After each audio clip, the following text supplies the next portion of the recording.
I wasn't thinking about saving. I just wanted to just get through residency because I just wanted to get through residency. I wish I was at your mindset. How did you not feel like you were drowning between trying to survive as a resident, be in a new city, and then also at the same time have this forward-thinking plan that even the extra bit that I have, I'm going to put towards this delayed gratification of paying off my debt? I think it just starts with having a mindset of whatever habits and behaviors you develop today have compounding interest. Being able to manage the money, my student loans, and the money that I had coming in at medical school and developing a budget then helped me to master that skill. So when I got to residency, I could build upon it. It allowed me to capitalize and understand that, okay, I have these moments in which I'm cooking, I'm cleaning, I'm doing other things that I can build in some education here outside of medicine. And how can I do that? By capitalizing on an audio version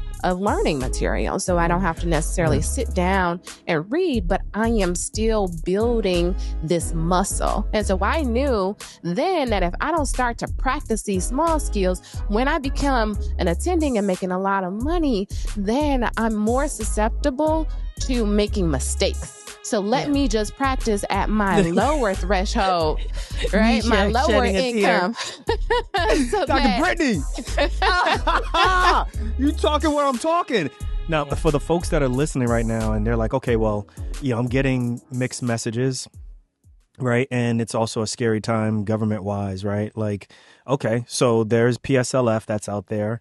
I can use the arbitrage.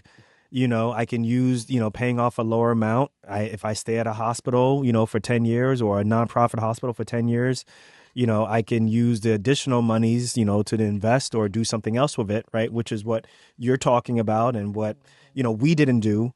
Or, there's also the other message of just pay it off and get it done quickly because we don't know if PSLF is still going to be here. We don't know if hospitals are going to be considered nonprofits anymore or anything like that. What's your advice for folks listening right now, like the resident who's up and coming, getting ready to finish, or an attending? How would you tell them to handle their debt? Yeah, I think that's a great question because there's so much uncertainty right now. And that was one of the reasons, that was my impetus to paying off my debt. And so whenever we make money decisions, my first, sometimes not as logical as people want to hear, but my first recommendation is to turn internally. Because we look towards external sources often for information, but you got to figure out, okay, for you, what matters most to you? Is forgiveness the option that you want to pursue? Does it sound okay for you to work at a federally qualified center of some sorts, who has a 503c designation for 10 years? How does that feel for you? For me, I didn't want to be limited by that. Right. If I wanted to go part-time and not meet the eligibility criteria, then I wanted to have the freedom to do that. Right. Without somebody telling me that I had to go to work. I see so many of my female colleagues specifically who want to cut down because now they have children, but they have to go because they're under PSLF. I didn't even think about that. Yeah. I didn't even think about that. I always think about they have to give birth. They have to take time off. But then I'm like, it cuts into their time. They can't take time off for PSLF also. I mean, outside of your FMLA, maybe, but anything more than that, then no. That's a whole different pressure I didn't think about. Yeah. So it's like it's in some ways a golden handcuff, right? And so you just got to figure out for you. For some people, it doesn't matter. They're like, okay, I'm going to do 3 years of residency, 3 years of fellowship, and then I only have 4 more years. That's no big deal. I'm not bothered by it. And if that is the case for you, then I say that forgiveness is likely a good option, and if you feel like, you want to have freedom to do other things, to pursue other passions, then forgiveness is probably not the best option. Then I think you have to just go introspectively to understand, how do you feel when the locus of control is outside of yourself? When we see that things can change depending on the administration, how would that feel for you if you would have done all of this and at the end of it, you still got to pay off your student loans? Right. And so for me, because PSLF feels like 1% of people were getting their student loans forgiven, I'm like, nah, I could do better than that.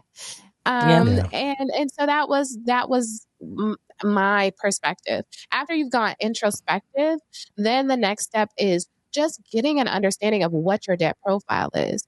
I hate when people make decisions out of misinformation. Mm-hmm.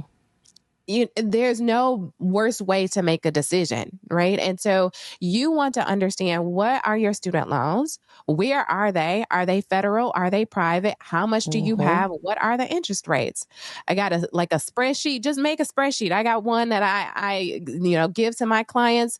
Happy to pass that along, but that's where you want to start at, because that's going to modify your moves of how you're doing things. And then go on a few websites, get a calculator, and see how much your monthly payments are going to be. Another thing that I want to say is, sometimes we feel disempowered that we have to pay the amount that is dictated to us. Yeah. No, you don't. Yeah. Like, your student loans, they know better than me. So that's what they told me to pay is what I'm going to pay. Exactly. Yeah. Right. Yeah. And so, no, there are ways to modify that payment. There are ways to negotiate, even if you have private loans with these companies. So I want you to now practice better understanding your debt profile so that you can leverage that understanding to negotiate for your benefit. If that's going for forgiveness and it's based on an income-driven repayment option, understand what it looks like when you make more money. Understand what it might look like when you get married. Like, what is that going to happen to your income? What is that going to happen to some of the other benefits that you might get as a married couple? But maybe you might want to file separately, but when you file separately, you lose some of those benefits, right? So you got to do this calculation to understand that. And sometimes we're just like, okay, well, I don't want to wait until I get there. And it has worked for a lot of people. For the past 5 years, most people haven't had to pay on their student loans. But at some point, those payments are going to be due.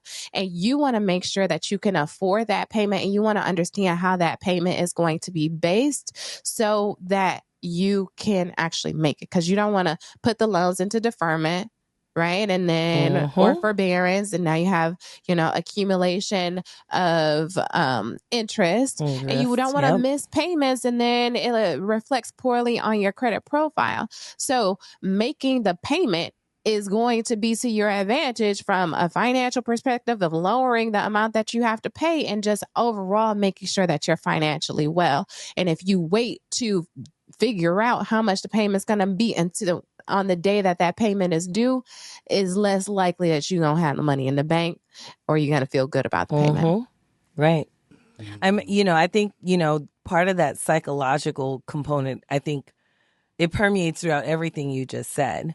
I think there's one piece of it, at least for me, I can say that looking at the amount of money that you have to put out also, I think has that psychological component, right? Meaning, if especially as a resident, right?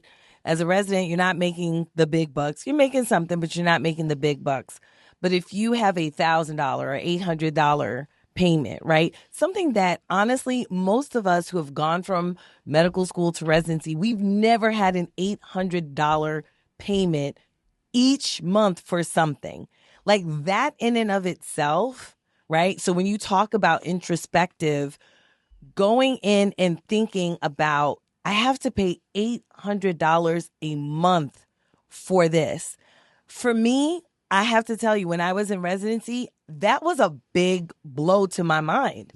Like $800 a month? Like, what in the world? I've never had to make $800, an $800 payment per month for something. So when you are talking about being introspective, I think that there's that component of recognizing that seems like a lot of money to you. You know what I mean? And it's like, you got to get over that hump of recognizing that you're just going to have to pay a whole lot of money. But I will tell you, once we started paying off our loan debt, and Nee just mentioned that we would put $20,000 in at any given point in time to the loans, right? That actually didn't bother me. And the reason it didn't bother me is because I had a North Star. I had a plan. I knew when it was going to end. In residency, I felt like it was never going to end, but I didn't have a plan. So if you are, in a position, to the listeners, if you're in a position right now where you feel like, man, but this loan payment is so much, I'm telling you, if you have a plan, if you have a goal and you say, I'm going to pay it off in this much amount of time, that amount of money will not hurt as much anymore because eventually it's going to end. Yeah. It's like med school, right? See, It's going to end one but day. I think so. I agree with everything y'all are saying. It's the folks who are graduating with 400, Yes. 500 that I'm really worried about, because I get it, yo. I get it. It's a Like, lot. I get that you don't want to be at a place for 10 years, but yo, $400K as a single person, if you're single, on your own in terms of It's a paying lot. off debt, that's a lot of who we money have on the that you, show that said they had 'cause- 600,000. an Wow. individual. Yeah, I believe so. You know, see, and that's where it's like, yeah, you can pay it off. And I agree. You may want to consider paying it off all by yourself, but also at the same time, it's like, dag, yo, if I could do it over a 10-year span with PSLF, Right. and then be able to not spend that amount, if you know what I mean, just the minimum amount. It's something to think about. It's a lot to think about. Yeah, but you got to look at your situation. Yeah, It's I a agree. very awkward place with medicine right now. I'm telling you right now, it's a really awkward place. And with the current administration and everything up in the air, it's a lot. It's overwhelming, and I think that uncertainty leads to that overwhelm. But the long and the short of it is, like, I agree, Renee. Like, you just need a plan. You need to create a plan, whatever the plan might be, forgiveness or paying it off. And then you need to be able to afford your payments. You need to understand how those payments are actually going to be calculated and what other life events will influence the amount that you have to pay. And I think oftentimes we wait until the payment is due to figure all that stuff out. But you're going to be much farther ahead if you start to conceptualize this stuff now. Yeah, the government is crazy. They put my payments on pause. Thank you, Jesus. I ain't got nothing to pay right now. But let me actually do a little bit of understanding of what does this income-driven repayment option mean. So if it's based upon my adjusted gross income, how do I adjust my gross income to be the lowest amount so I pay the least amount over time? Right. If that means that now, instead of buying shoes or going on the trip or whatever the case may be, contributing to those things that don't bring you joy, you contribute a little bit more to your 401k and you get that income down a little bit. So I think either way, in this arena of uncertainty and all of these economic changes, it is prudent for everybody to understand what they want to do, understand how they want to do it and what the payments are based on, and then also give yourself some grace and compassion that if you want to change the plan, you can change the plan. I was doing PSLF and then I paid my student loan off, and both ways work, Right. So listen, Dr. Brittany, you got a podcast. You got the amazing pod mic there. Listen, you sounding good and clear. We love it. So if someone's listening to the show and they're like, yo, man, I just want to hear more of what she's got to say, Dr. Brittany, tell them how they can find more about the Wealth Minded MD. Actually, tell them what it's about. And then tell us what it's about, when you launched, who your co-host is. Tell us all about that. Yes, thank you. So we launched last year, February 28th. Our first podcast episode came out. And it's happy anniversary. Thank you. Podiversary, excuse me. Podiversary. Still teaching this girl. And it's with Dr. Alicia Taylor, who is a sports medicine doc. She's at Morehouse right now, so I know that makes you all happy. We called it Wealth Minded MD because we are MDs, but also the MD stands for money decisions. And we really come from a position of vulnerability and also expertise, because we want people to know it's not all about getting things right. I think many times that pigeonholes us into seeking a financial advisor or paralyzes us from even getting started because we don't want to make mistakes. So on the podcast, we share our money mistakes. And to say, like, look, I don't know how many years in the game and we've been doing this. And I got charged a fee because, I didn't put something on automatic or I did this. Yeah, that's what's and up.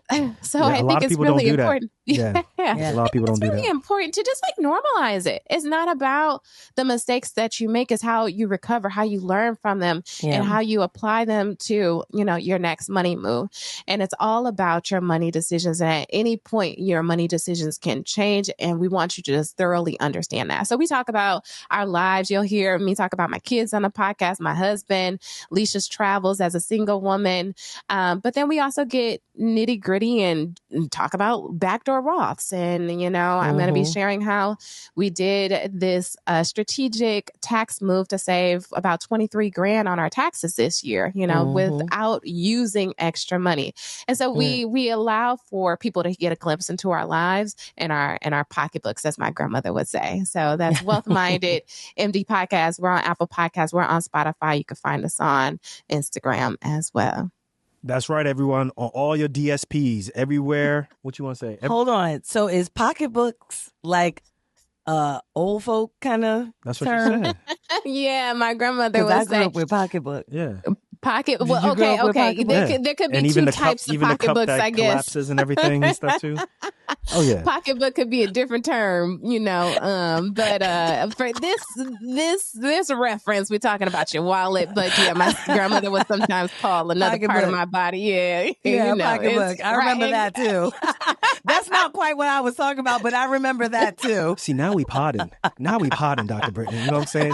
But there it is, guys. Wealth Minded MD. You can find her on all your DSPs. That's right. The same way you listening to this podcast, that's the same app that you're going to use to find Wealth Minded MD. That's Apple Podcasts. That's Spotify. That's Google Podcasts don't exist, but there's Pocket Cast. Anywhere where you listen to your favorite music, your favorite audiobook, that's where you're going to find Wealth Minded MD. Also, the link to her show is going to be in the show notes. So, Dr. Brittany, we appreciate it. Yo, too bad you're from Boston.